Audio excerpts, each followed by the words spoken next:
దేవుని సన్ని పక్కన పెట్టండి అమ్మా, అంతే కదా అండి. నా కొడుకు ఉన్నాడు అనుకో, నా కొడుకుని కూర్చి నేనేమనుకుంటానంటే నా కొడుకు నాతోనే ఉండాలి. ఎవరైనా అదే అనుకునేది, నా పిల్లలు నాతోనే ఉండాలి. ఆమేన్. అంటే నా పిల్లలు చెదిరిపోకూడదు. చెదిరిపోవటం వల్ల ఏమైపోతారు? చెడిపోతారు. చెడిపోతే ఎవరికి అవమానం? ఇప్పుడు తండ్రికి అవమానం. ఇప్పుడు తండ్రికి అవమానం తెచ్చుకుంటాడా ఏంటి? తండ్రికి అవమానం తల్లిదండ్రులు ఎప్పుడు కూడాను ఏంటి మా పిల్లల ద్వారా మాకు అవమానం రావాలని ఏ తల్లిదండ్రులు కూడా అనుకోరు. కాబట్టి తల్లిదండ్రులు ఎప్పుడు కూడాను ఏంటి మా పిల్లల ద్వారా మాకు ఘనత రావాలనుకుంటారు. అందుకనే పిల్లల్ని ఎప్పుడు కూడాను ఏంటి వారు ఏంటి వారితోనే ఉండాలని, ఇదిగో వారు చెప్పిన మాటలను జాగ్రత్తగా వినాలని ప్రతిమిళ్ళరు ఆ పిల్లలకి ఎప్పటికప్పుడు కూడా చెబుతూ ఉంటారు. దేవునికి స్తోత్రం. హల్లెలూయా, హల్లెలూయా. ప్రియమైన సోదరి సోదరులారా, అదే గనక ఒకవేళ తండ్రి కాకపోతే పిల్లల విషయంలో ఎలా ఉంటారు? పిల్లలను దొంగతనం చేసుకెళ్ళే వాళ్ళు వస్తున్నారని చెప్పేసి అని మనం అప్పుడప్పుడు వింటూ ఉంటాం. దేనికి దొంగతనం చేస్తారు వీళ్ళు?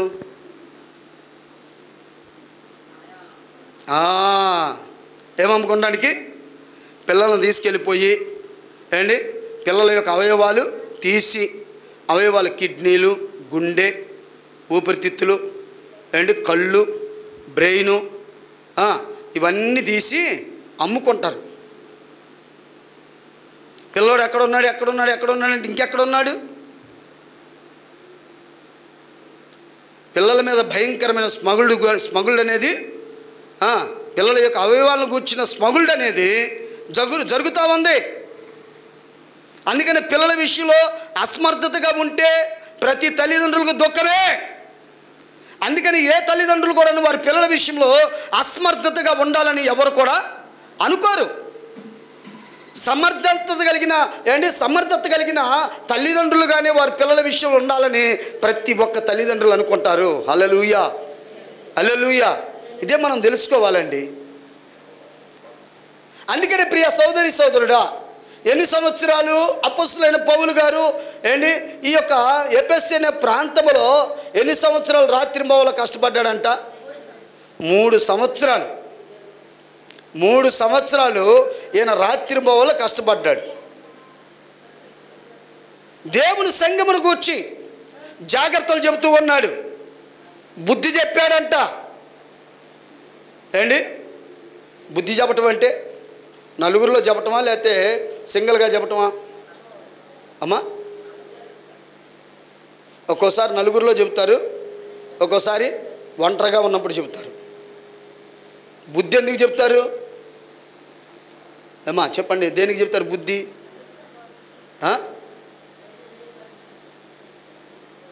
ఎందుకు చెప్తారు? చెప్పరేంటమ్మా? చెప్పరేంటయ్యా? ఎందుకు చెప్తారు బుద్ధి? ఎందుకు చెప్తారంటే వాడు చెడిపోయినప్పుడు, చెడ్డ మార్గంలోకి వెళ్ళినప్పుడు అప్పుడు చెప్తారు బుద్ధి.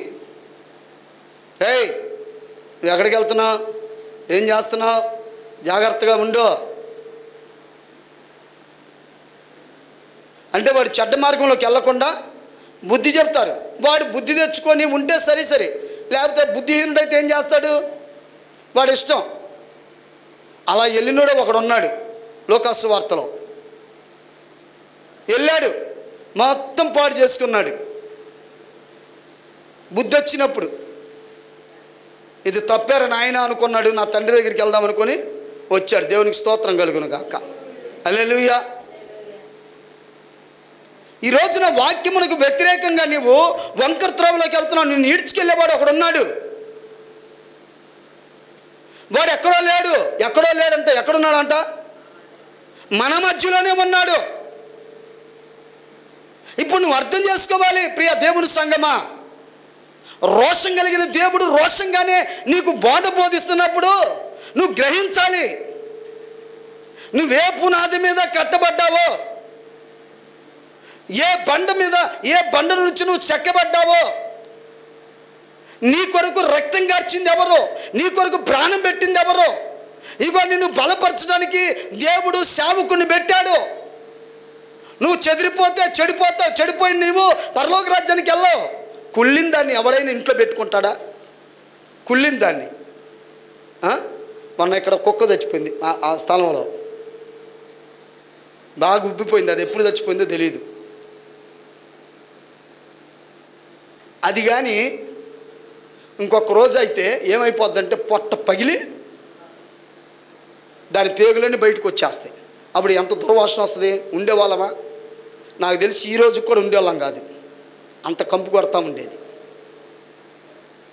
అందుకని అది పగలకు ముందే దాన్ని ముందు తీసేయాలని దాన్ని తీపిచ్చేసి అక్కడ బారేపిచ్చేశారు. జయో చీడ్స్కి వెళ్ళిపోయాడు దాన్ని. ఆ తర్వాత దాని క్రిములు, అది చచ్చిపోయింది. అక్కడ ఏమైనా చెడ్డ క్రిములు ఉంటాయి. ఆ క్రిముల వలన ఏమైనా మనకి ఎఫెక్ట్ అయిద్దామని చెప్పేసి ఇంట్లో కొద్దిగా బీషింగ్ ఉంటే ఏం చేశారంటే ఆడ చల్లేసా మొత్తం. ఎందుకని? ఆ చెడిపోయిన దాని వలన మన ఆరోగ్యానికి కూడా దెబ్బ. అదేవిధంగా ప్రియ సోదరి సోదరుడా, ఇదిగో నీ ఆత్మీయ జీవితం అనేది చెడిపోకూడదు. నువ్వు చెడిపోకూడదు. నువ్వు చెడిపోతే పరలోక రాజ్యానికి వెళ్ళవు. చెడిపోయిన వారు పరలోక రాజ్యానికి అర్హులు కాదండి. పరలోక రాజ్యంలో ఉండాలంటే నీవు ఎలాగుండాలంటే నీతి న్యాయములు కలిగి ఉండాలి. ఆమేన్, హల్లెలూయా. ఎలా ఉండాలంట? నీతి న్యాయములు కలిగి ఉండాలి. దేవుని యొక్క చిత్తాన్ని నువ్వు చక్కగా నెరవేర్చేవారికి యథార్థవంతుడిగా ఉండాలి. యథార్థవంతుడిగా.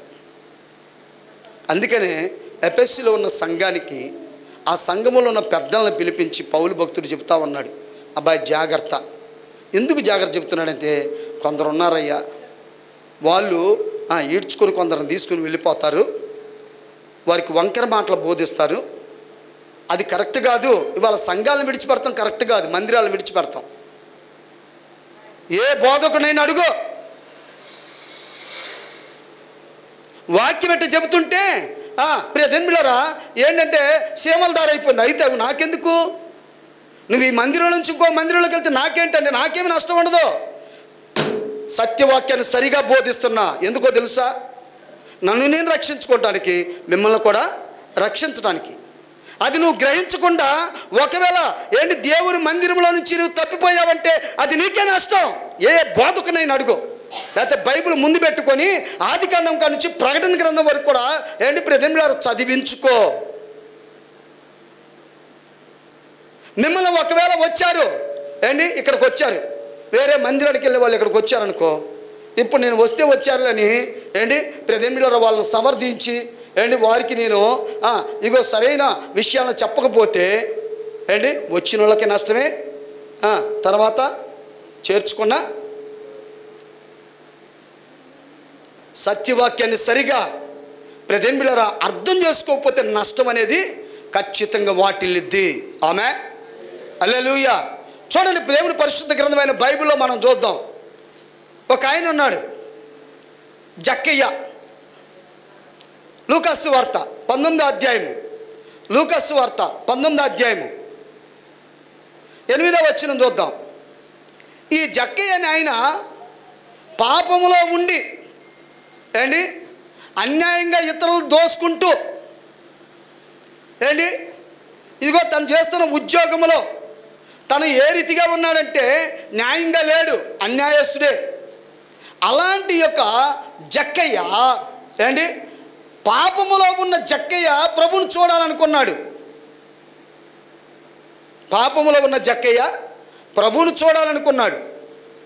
మంచి ఆలోచన, దేవునికి స్తోత్రం కలుగును గాక. హల్లెలూయా. మంచి ఉద్దేశం, అవునా కదా? మంచి ఉద్దేశం. చూడాలనుకున్నాడు, చూశాడు. ప్రియ సోదరి సోదరుడా, ప్రభువే ఆయనకి ప్రత్యక్షమయ్యాడు వెళ్ళి. ఆ తర్వాత ఇప్పుడు చూడాలనుకున్న జక్కయ్య మనసును మార్చాలి. హల్లెలూయా చెప్దామా? చూడాలనుకున్న జక్కయ్య మనసుని మార్చాలి. అందుకని యేసయ్య అక్కడికి వెళ్ళి జక్కయ్యతో అంటున్నాడు, జక్కయ్య త్వరగా చెట్టు దిగిరా, నేడు నిన్ను ఎంట ఉండవలసింది అన్నాడు. ఇంట్లోకి వెళ్ళిన తర్వాత జక్కయ్యతో ఏం మాట్లాడాలో తెలీదు, కానీ కొందరు మాత్రం బయట ఉండి గుసగుసలు ఆడుతూ ఉన్నారు. గుసగుసలో ఆడుతూ ఉన్నారు. ఏంటి పాపి అయిన మనుషుడు ఇంత ఈయన ఎలాగో బస చేయుచున్నాడు అని. అయితే ఇంతలో 8వ వచనాన్ని చదువుదాం ఇప్పుడు. ఇంతలో ఆయన లేచి నిలబడి, జక్కయ్య నిలవబడి, ఇదిగో ప్రభువా, నా ఆస్తిలో సగము ఎవరికి ఇస్తాడంట? అంటే ఇప్పుడు బేదల మీద ఆయనకి ఏం కలిగింది? మమకారం, ప్రేమ. ఆమేన్, హల్లెలూయా. నా ఆస్తిలో సగము బేదలకు ఇస్తా. అంతకుముందు బేదల మీద మమకారం లేదు అండి. నిర్దాక్షిణ్యంగా పన్ను వసూలు చేసేవాడు, అన్యాయంగా వసూలు చేసేవాడు. నా ఆస్తిలో సగము బేదలకు ఇచ్చేదను. ఇప్పుడు చూడండి, నేను ఎవని యొద్దైనను అన్యాయముగా దేనినైనను తీసుకొనిన ఎడల అతనికి ఏంటి ఎంత ఇస్తాడంట? 4 గంటలు ఇస్తాడు. దేనినైనా సరే, అన్యాయంగా దేనినైనా సరే. ప్రియదేవులారా, 4 గంటలు ఇచ్చేస్తానన్నాడు. ఇప్పుడు మార్పు వచ్చిందా రాలేదా? మార్పు వచ్చిన వాడే పరలోక రాజ్యానికి వెళ్తాడు. హల్లెలూయా, హల్లెలూయా. మార్పు లేనివాడు, మార్పు లేని మానవుండా తీర్పు దినం దాగలేవుగా సోదరా, తీర్పు దినం దాగలేవుగా. మార్పు లేని మానవుండా తీర్పు దినం దాగలేవుగా సోదరి, తీర్పు దినం దాగలేవుగా. మారు మనసు నొందని తీరును, జీవ గ్రంథమందు లేని పేరును. మారు మనసు నొందని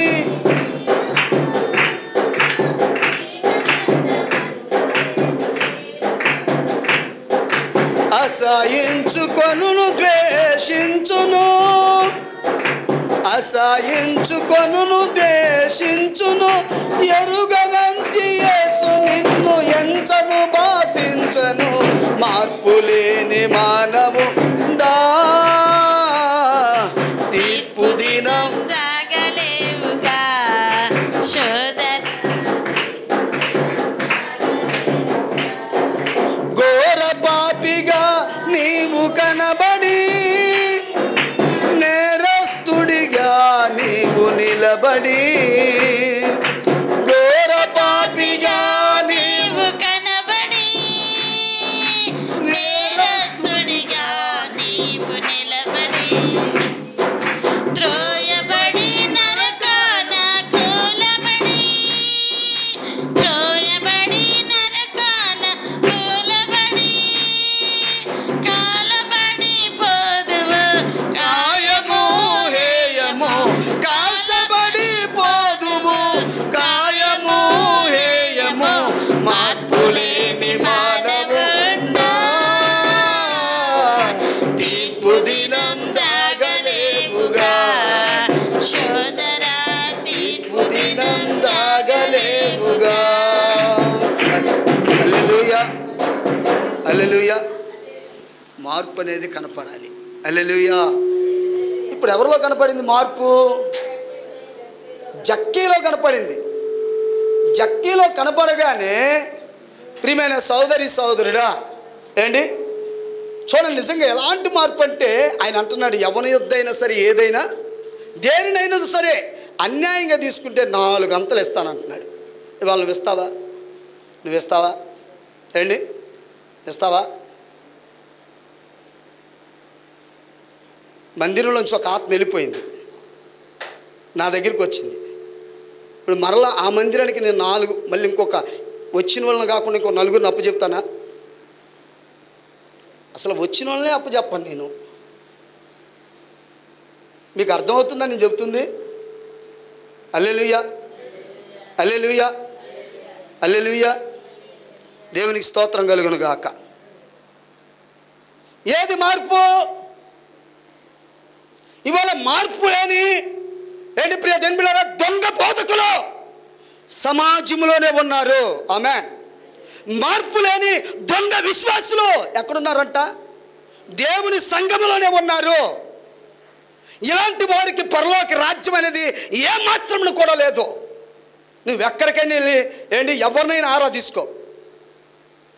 ఒకవేళ వారు నీకు వాక్యమునకు భిన్నమైన సంగతులు చెబుతున్నారంటే అది వంకర మాట, వంకర త్రోవలకు దారితీసే మాట.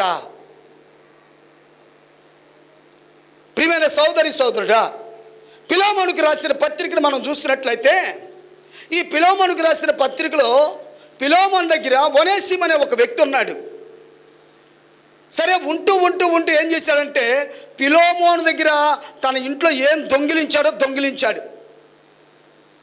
దొంగిలించిన తర్వాత పిలోమోనుకి ఆ విషయం తెలిసింది. ఇప్పుడు అన్నాడు పిలోమోను అన్నాడు, ఒనేసిముకి అంతకుముందు ఏమైనా చెప్పాడేమో తెలియదు, కానీ ఇప్పుడు అన్నాడు అతను పట్టుకొని చెరసాలకు అప్పగించాడు. ఏం చేశాడంట? చెరసాలకు అప్పగించాడు. ఇప్పుడు అదే చెరసాలలో సువార్త నిమిత్తం పట్టబడ్డాడు అపొస్తలుడైన పౌలు భక్తుడు. అయితే ప్రియ సోదరి సోదరుడా, తీశారా పిలోమోనుకు రాసిన పత్రిక 4వ అధ్యాయం తీశారా? పిలోమోనుకు రాసిన పత్రిక 4వ అధ్యాయం తీశారా? మరి అసలు కాదు, ఎక్కడుంది అయ్యగారు అంటారేంటి? వెంటనే చెప్పాలి, ఆలోచన పేపర్లు తిరగే చెబుతున్నారు అంటే ఇంకా ఉందేమో అని. వెంటనే చెప్పాలి. అసలు పిలోమోనుకు రాసిన పత్రిక ఒకటే ఉంది, ఒక్క అధ్యాయమే. ఇదిగో ఇంకెక్కడ ఉండేయ్యా అని ఎమ్మటినే అనాలి. పేపర్లు తిరిగేసి ఇంకా ఏమైనా ఉండేమో అని. అంటే అయ్యగారులు ఏం చెప్పినా నమ్మేస్తారు. అందుకని ఇట్ట తగలబడుతుంది సంఘాలు. దేవునికి స్తోత్రం కలుగును గాక. అయితే ప్రియ సోదరి సోదరుడా, చూడండి, ఇక్కడ మనం గమనించినట్లయితే ఈ యొక్క పిలోమోను ఒనేసిమును ఏం చేశాడంటే పోలీస్ స్టేషన్కి అప్పగించాడు. అప్పగించవలసిన కారణం ఏంటంటే ఇతడు దొంగ.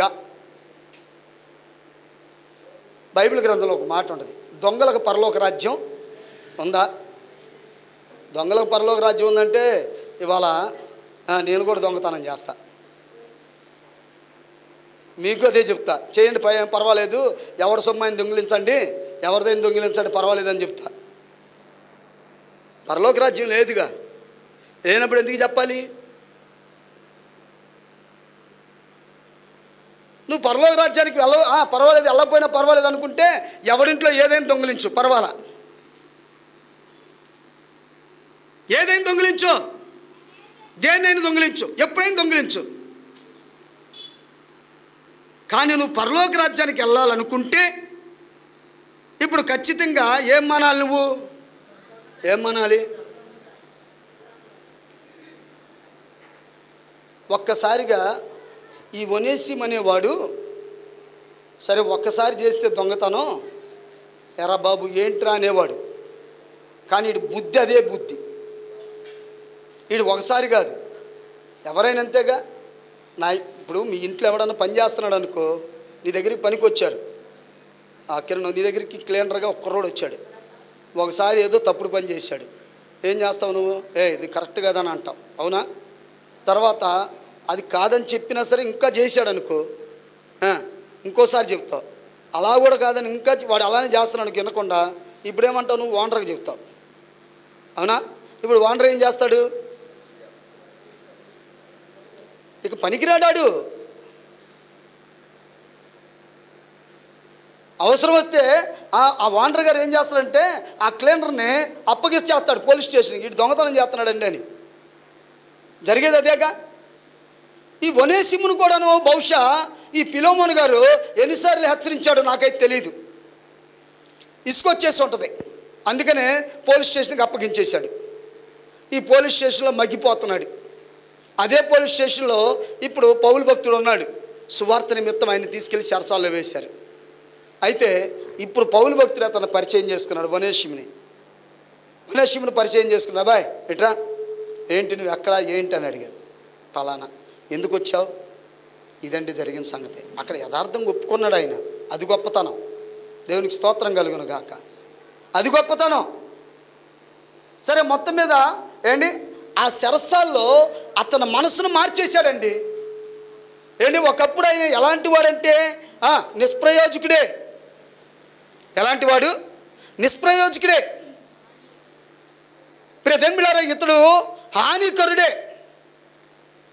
అంటే ఇతని వలన ఏంటి ఆ కుటుంబానికి ఏముంది? ప్రమాదం ఉంది, అపాయం ఉంది. ఆ కుటుంబాన్ని ప్రియదేవుని బిడ్డలారా, ఆ కుటుంబంలో ఆయన నిజాయితీగా లేడు, నీతిగా లేడు, న్యాయంగా లేడు.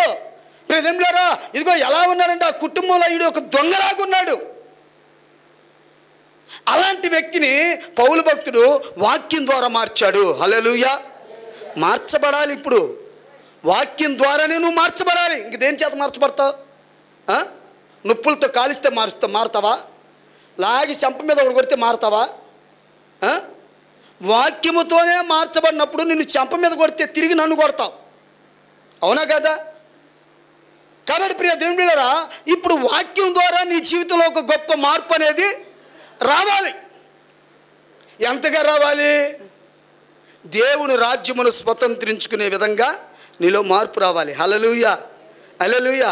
ఆ మార్పు లేనప్పుడు ప్రియ సోదరి సోదరుడా, నువ్వు దేవుని రాజ్యాన్ని స్వతంత్రించుకో. అసలు ఎందుకయ్యా ఈ మందిరానికి రావడం దేనికి? వాక్యం వినడం దేనికి? లేకపోతే బాప్తిసాలు తీసుకోవడం దేనికి అని అంటే, దేనికి? అందరు తీసుకుంటున్నారు కాబట్టి నువ్వు కూడా తీసుకోవడానికి వచ్చావా? ఇవాళ అదే, అందరు తీసుకుంటున్నారు, నేను కూడా తీసుకోవాలి. అందరు తీసుకుంటున్నారని ఉద్రేకంగా తీసుకుంటే ఏంటి? నువ్వు తీసుకునే బాప్తిసానికి ఒక ఉద్దేశం లేకపోతే, ఉద్రేకంగా తీసుకుంటే నరకానికి వెళ్తావు. జాగ్రత్త. ఉద్రేకంగా తీసుకున్నాడు ఒకడు వచ్చి, ఆ గారడి సీమోన్ అనేవాడు. వీళ్ళు మార్పు లేదు. ఇవాళ అందరికి కూడా ఉద్రేకమైన బాప్తిసాలే, మార్పు లేని బాప్తిసాలు, మారు మనసు లేని బాప్తిసాలు. ఏంటి ప్రియదేవుని బిడ్డలారా, ఇదిగో ఇలాంటి యొక్క బాప్తిసాల వలన ఆ మనుషుడికి ఏమైనా క్షేమం ఉంటుందా? ఎందుకు తీసుకోవాలి నువ్వు బాప్తిసం అంటే? నువ్వు తీసుకునే బాప్తిసానికి ఒక ఉద్దేశం. ఏంటి ఆ ఉద్దేశం అంటే, నేను బాప్తిసం తీసుకుంటాను, తీసుకుంటే నేను పరలోక రాజ్యానికి వెళ్ళాలి. హల్లెలూయా. పరలోక రాజ్యం కొరకు నువ్వు బాప్తిసం తీసుకోవాలి. పరలోక రాజ్యంలోకి వెళ్ళటం కోసం నువ్వు న్యాయంగా, నీతిగా, నిజాయితీగా ఏంటి దేవుణ్ణి ఆరాధించాలి. ప్రజల విషయంలో కూడా అలాగనే ఉండాలి. ఎవరి విషయంలో అయినా సరే. ఒకవేళ నువ్వు అప్పున్నావండి, అప్పు ఎక్కొడితే పరలోక రాజ్యానికి వెళ్ళావు. అయ్యా ఇవాళ కాదు, ఇచ్చినోడు అరుస్తూ ఉంటాడు, కేకలేస్తాడు, ఇష్టానుసారంగా మాట్లాడతాడు. నువ్వు కూడా మాట్లాడితే సరిపోయిందా? ఏంటి చెప్పు, నిదానంగా చెప్పు. అయ్యా 4 రోజులు ఆగిన తర్వాత ఇస్తా. అవలా మళ్ళీ వచ్చిన తర్వాత ఇచ్చినోడు అరుస్తాడు, అరవకుండా ఏముండడో, తిట్టకుండా ఏముండడో. ఏం చేయాలి? మన దగ్గర లేదు, ఇవ్వలేకపోతున్నాం, కొద్ది టైం పట్టింది చెప్పు. అంతేగాని ఏంటి నువ్వు కూడా వాడికి ఎదురుగా నువ్వు నిలబడి నువ్వు కూడా తిట్టి కేకలు వేసావు అనుకో, పరలోక రాజ్యం వెళ్తావా?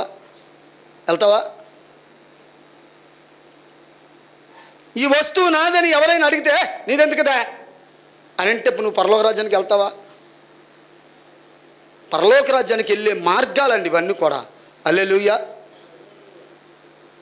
అయితే పిలోమోను ఇతను చెరసాలకు అప్పగించిన తర్వాత ఈ ఒనేసిము అనే వ్యక్తి చెరసాల్లో మగ్గుతూ ఉన్నప్పుడు ఏంటి పౌలు భక్తులు అతన్ని పిలిచి అతనితో మాట్లాడిన తర్వాత అతనిలో మార్పు వచ్చింది. ఇప్పుడు పిలోమోనుకి లేఖ రాస్తున్నాడు. హల్లెలూయా. ఏమని రాస్తున్నాడు తెలుసా? చదవండి ఇప్పుడు పిలోమోనుకి రాసిన పత్రిక. అమ్మా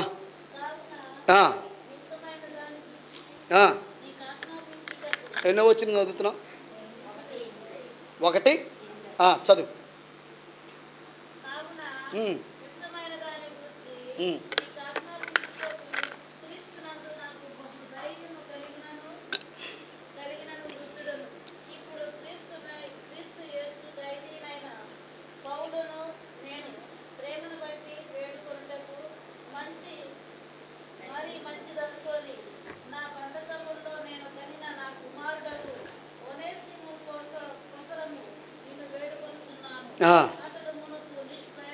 అతడు మునుపు నిష్ప్రయోజకుడే కానీ ఇప్పుడు నీకును నాకును ప్రయోజనకరమైన వాడాయిను.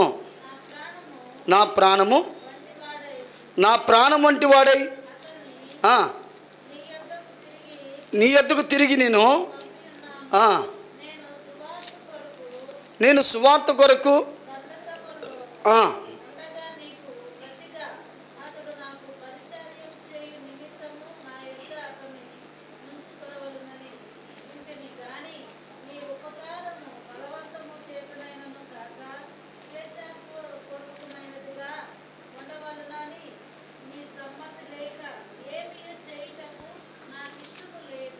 ఉమ్.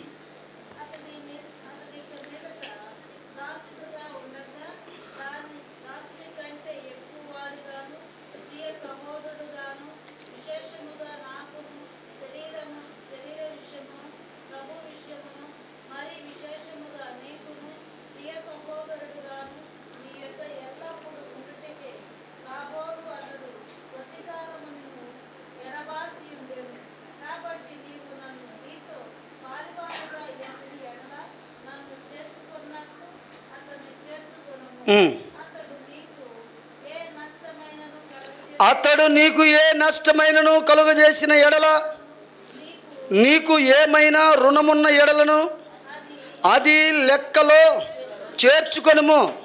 పౌలను నేను నా స్వహస్తములతో ఈ మాట వ్రాయుచున్నాను, అది నేను తీర్తును. అయినను నీ ఆత్మ విషయములలో నీవే నాకు రుణపడి ఉన్నావని నేను చెప్పనేలా. చాలు, దేవునికి స్తోత్రం కలుగును గాక. ఏమంటున్నాడంటే ఇక్కడ అసలు పౌలు భక్తి ఎంత నిజాయితీపరుడో చూడండి. ఏమన్నాడు? అతను నా దగ్గర పరిచారకుడిగా ఉంచుకోవాలనుకున్నాను, కానీ ఉంచుకుంటానికి అతను నా దగ్గర పెట్టుకుంటానికి నాకు అర్హత లేదు. ఆమె అతడు నీ ఇంటి దగ్గర నుండి వచ్చాడు, అది దాని అర్థం. హల్లెలూయా, అవునా కదా? అతడు నీ ఇంటి దగ్గర నుండి వచ్చాడు, ఏదో చిన్న పొరపాటు చేసి తప్పోయాడు, అతన్ని నేను సరిచేశా. కానీ నాకు పరిచారకుడిగా ఉంచుకోవాలనుకున్నాను, కానీ నేను ఉంచుకోను, నీ దగ్గరికి పంపుతున్నా. ఆమెన్. ఒకవేళ అతను ఏదైనా నీకు నష్టము కలుగు చేస్తే దాన్ని నేను దేవునికి స్తోత్రం కలుగునుగా. ఇలాంటి వారు ఎందుకు వెళ్ళరండి పరలోక రాజ్యం? ఎందుకు వెళ్ళరండి? ఇలాంటి వారిదే పరలోక రాజ్యం. ఫిలోమోను యొక్క ఇంటి నుండి వచ్చిన చూడండి, ఆ వ్యక్తిని కూడాను మరలా ఎక్కడికి పంపుతున్నాడు? ఎక్కడికి పంపాడు అంటే ఫిలోమోను యొక్క ఇంటి దగ్గర నుంచి ఇతడు చెడిపోయా వచ్చాడు. ఇవాళ నేను స్పష్టంగా చెబుతున్నా, ఒక మందిరములో ఒక విశ్వాసి ఆత్మీయ అనుభవాన్ని పక్కన పెట్టి నీ దగ్గరకు వచ్చినప్పుడు నువ్వు వాక్యం ద్వారా సరి చేసి, ఆమేన్, హల్లెలూయా, వాక్యం ద్వారా సరి చేసి మరలా ఎక్కడికి పంపాలి? ఎక్కడికి పంపాలి చెప్పండి? ఎక్కడికి పంపాలి? విన్నారు కదండి, వాక్యం చదివారు కదండి, గట్టిగా చెప్పరేంటండి?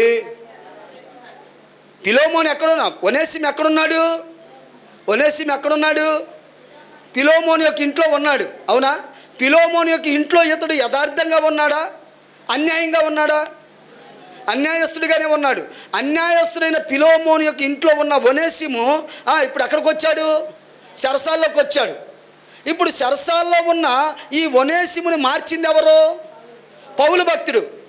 ప్రియ దేవుని బిడ్డలారా, పౌలు భక్తుడు మారిస్తే ఇప్పుడు పౌలు భక్తుడు ఫిలోమోనుకి లేఖ రాస్తున్నాడు, అతన్ని నా దగ్గర ఉంచుకోవటానికి, నాకు పరిచారకుడిగా ఉంచుకోవటానికి నాకు మరి అవకాశం ఉంది, కానీ అతడు నీ ఇంటి నుండి వచ్చాడు, అందుకనే నీ ఇంటి నుండి వచ్చిన అతన్ని నేను సరిచేసి మరలా నీ దగ్గరికి.